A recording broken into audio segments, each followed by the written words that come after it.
geocacher you will ever meet is going to say exactly the same thing when asked what geocaching is, though maybe generally a different way. We all say we use multi-million-dollar government technology to find Tupperware hidden in the woods. That's all we do. Not just me, but 912,389 other active geocachers are out seeking this Tupperware that other geocachers have hidden. I myself have found 238 caches in over 6 states and helped plant 10 of my own here in Idaho.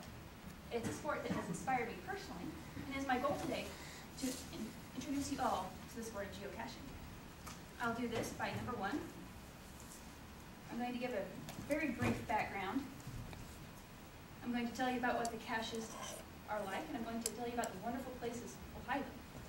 And they've been hiding them ever since the selective availability of the GPS, or global positioning satellite system, has been available to civilians.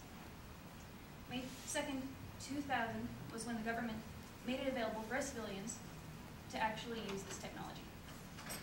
It wasn't long after that that people realized it could be used for sport and leisure. Men started hiding Tupperware filled with junk so that other people could go out and find it. And it wasn't very long, just September 2nd of the same year, that a website was dedicated to giving the latitude and longitude of these sites to people. Now, at that time, only 75 caches existed in the world. Today, more than that exists in Afghanistan alone. In fact, there's over 800,000 caches in the world, in over 200 countries.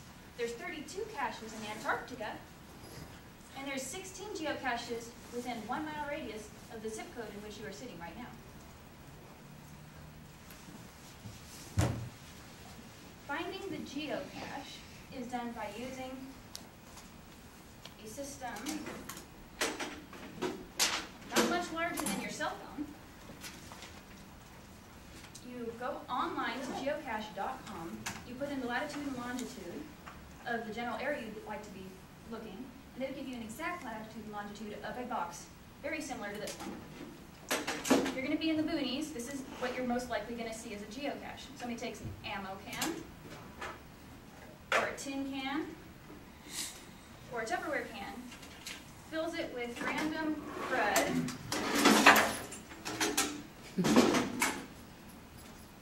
and a logbook. You go out and find it. You take a little something of your own, take whatever you decide pleases you, and put something back. You tell them where you came from, you tell them how you found it, and then you go online and you tell them about your experience. Now, different kinds of caches available. There's the large and then there's the micro. A cache this size, obviously without prescription attached, will have the logbook inside, perhaps not a pencil, but this is all you'll find. Sometimes it's attached to a magnet and stuck under a garbage can or someplace like that. That's just my favorite. One time we actually found one. The clue said, "Heads up." I went out to said area, and there was a shed. We went around poking for hours trying to look in like spider-infested holes in the eaves, and come to find out, "Heads up" actually was referring to the fake sprinkler head underneath that held one of the geocaches this size. This is called a micro cache. This is called a traditional cache. And then there's also something called a virtual cache. These are the places that you're not allowed to put them, like national parks and public places, and places that might be considered sort of terrorist targets. So you can, I'll tell you about that one later. You can go to these places, and usually there's some sort of information available for you. It's historic sites, it's geological interests.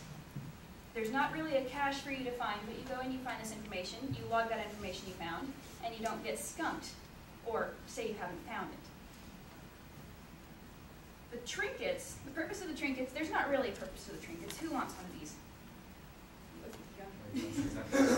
Huh? Is that Boise State? It's Boise State. I don't want it. Yeah. Trinkets in general, they're going to be worthless or semi-worthless items that you would find every day. McDonald's toys, bicycle lights, every one of these things I have found in a cache, an eraser, a pair of nail clippers. the purpose of the trinkets is just to get you out there. You can sometimes find, this is the gold, the travel bug, which you log in, you buy a travel bug, you take the number, you log it online, and you take it to the cache. Somebody picks that up, and then has anybody seen those Where's George dollar bills? It's like the Where's George dollar bill for geocaching. But generally, they're just there to get you out to these amazing places. You can go urban, where you'll find most of these, and find your interesting sites around town. Or you can go in the wild and search for it under bushes and rocks. I found bat caves just off the road to Idaho City this way. I found underwater caves in Hawaii, places you would never find in an info pamphlet. Some of the most incredible places. You would not believe how beautiful Idaho can truly be. And this is a way of sharing those places. There's also bad places. Anybody ever heard of what happened at the Rainbow Bridge with the bomb scare? 17 miles of highway was closed off because somebody put a geocache where they weren't supposed to and they thought it was a bomb. Lo and behold, the inspectors opened it up, eventually found it full of toys and postcards, and everything was fine, but it can cause some serious damage if you don't follow the rules.